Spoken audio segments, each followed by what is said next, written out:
بسم الله والصلاة والسلام على رسول الله. سلام البنات، سلام الأخوات المتتبعين القناة الأوفياء، واللي ماش مشتركة في القناة نقولها تشترك وتفعل الجرس باش هكا يوصلكم كل جديد. جيتكم بوصفة خفيفة ظريفة، على بالي راح تعجبكم خاصة لعشاق الخبز الدار. وصفة سهلة ما تاخدش وقت طويل. أهم حاجة النساء اللي راهم مرض ما يقدروش يعجنوا، هاد الوصفة حطوها في عينيكم وغمضوها. وصفة ناجحة، نأكد لكم انه ناجحة 100%. اول حاجة نبداو مع المقادير وطريقة التحضير.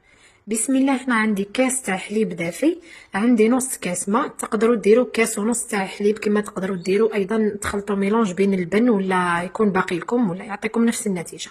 حطيت ملعقة كبيرة تاع السكر. اللي يحب الحلاوه في خبز الدار يقدر يدير حتى 3 ملاعق بزوج ملاعق 3 كما تحبوا. واللي يحب ثاني النكهه تاع المزهر تقدروا تزيدوا هنا نص فنجان هكاك تاع مزهر. هنا ضفت كاس تاع سميد عمر بن عمر، للامانه يعني استعملت عمر بن عمر. عندي ملعقة ونصف كبيرة تاع خميرة الخبز. دوكا يعني رانا المومو هذا راه شوية برد الحال، الا كنتو في الصيف تقدروا تستعملوا ملعقة فقط تاع الخميرة. هنا راح نضرب الخليط نتاعي بالبرا ميكسور كما راكم تشوفوا. اللي ما عندهاش البرا تقدر ديروا في لاشوار عادي. المهم حاولوا انكم تذوبوا هذيك الحبة تاع السميد. يعني هاد العملية علاش نديروها؟ على اساس كي شغل رانا نعجنوه في الخبز الدار نتاعنا، يعني كي نزيدوا له من بعد الفرينة يجينا خفيف قطن ريشه، ما نعجنوه ما ندلكو ما نكسروا ريصانا. نغطيه نخلي الخليط هذاك تاعي يتفاعل.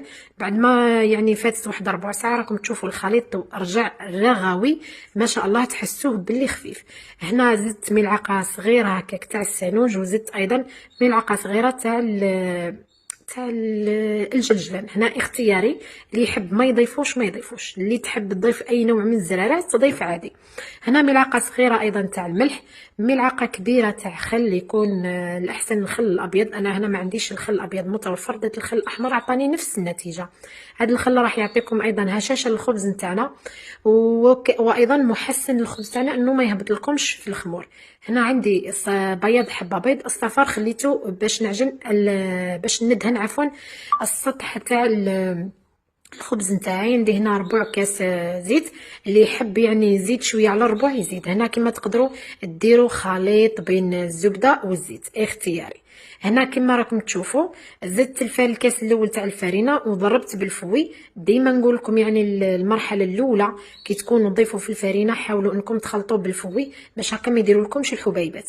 ونبقى نضيف الفرينه. هنا للامانه ايضا الفرينه استعملت فرينه ماما الخاصه بالعجائن، اللي يعني تقدروا تستعملوا اي نوع من الفرينه، الاهم حاجه تكون يعني فيها العلك.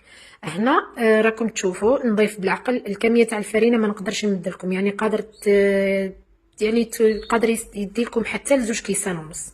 نتوما زيدوا الكاس الاول والكاس الثاني زيدوه بالتدريج. المهم تتحصلوا على عجينه راكم تشوفوا فيها طريه ما شاء الله. نرش سطح العمل غير بشويه فرينه باش نلم العجينه تاعي فقط ونخليها تخمر. هنا لازم تخلوا خبز الدار تاعكم يخمر، يعني ماشي غير يتضاعف الحجم تاعو، يتضاعف ويفوت يعني الدوبل تاعو، يعني حتى التريبل كما نقولوا. هنا كما راكم تشوفوا نخليه يخمر حتى كما قلت لكم يضاعف العجن تاعو. بعد ما خمر لي نجيب الصينيه تاعي. هنا تقدروا تقسموا الخليط على زوج خبزات، يجوكم زوج خبزات صغار. انا الصينيه تاعي للامانه راها كبيره ما شاء الله. راكم تشوفوا في العجين كي تشوفوا هذوك الخيوط في العجين اعرفوا باللي العجين تاعنا ما شاء الله راه ناجح. نهبط الخمور. تقدروا ايضا عفوا العجينه تاعكم يعني تكسروها الخمور مره وتزيدوا تعاودوا تخلوها تخمر مره يعني العجينه تلصق لكم. استعملوا الزيت باش هكا ما تلصق لكمش. انا دهنت يعني يديا شويه بالزيت باش هكا ما تغبنيش. هنا انا غطيتها خليتها واحد 5 دقائق باش تسهل عليا، يعني ماشي انا نحل فيها وهي تعاود تولي. بعد ما فاتوا 5 دقائق شوفوا ما شاء الله تلقاوها يعني فيت في تعاود تخمر. بعد ما يعني الا كان حبيتوا الخبز تاعكم يخمر تعاودوا تكسروا الخمور مره زوج، راح تلاحظوا انه العجينه ما تطول لكمش المره الثانيه في الخمور، يعني مع تكسروا لها الخمور تعاود يعني ما شاء الله تخمر لكم. هنا انا نحل العجينه تاعي بهذه الطريقه. اللي يحب يعني الخبز الدار تاعو ماشي طالع وماشي عالي تقدروا تستعملوا تجيكم خبزه كبيره ووحده صغيره. للامانه يعني الا كان حبيتوا ولا ديروا زوج متوسطين هكا يكونوا شويه صغار، اللي ما يحبوش يعني طالع بزاف الخبز نتاعهم. بعد ما حليت العجينه تاعي حكمت هذيك الحبه تاع الصفار اللي كنت حطيت البيض في العجينه، الصفار زدت له شويه قهوه. انا صراحه ما نحبش هذيك الزنخه تاع البيض في الخبز ولا ولا في البريوش، المهم ما نحبش هذيك الريحه تاع البيض. ساعات هكا نحط الحليب، لكن لاحظت انه الحليب ما هذيك الريحه تاع البيض تبقى. لهذا الاحسن انكم تستعملوا يعني القهوه السائله عادي، قهوه تكونوا مطيبينها تكون بارده اكيد، ولا تقدروا ديروا كما قلت لكم الحليب، لكن انا نفضل انه القهوه خير تنحي هذيك الريحه تاع البيض. كما تقدروا مباشره يعني ديروا الصفار. هنا رشيت بشويه سانوج، ورشيت ايضا بشويه جلجلان.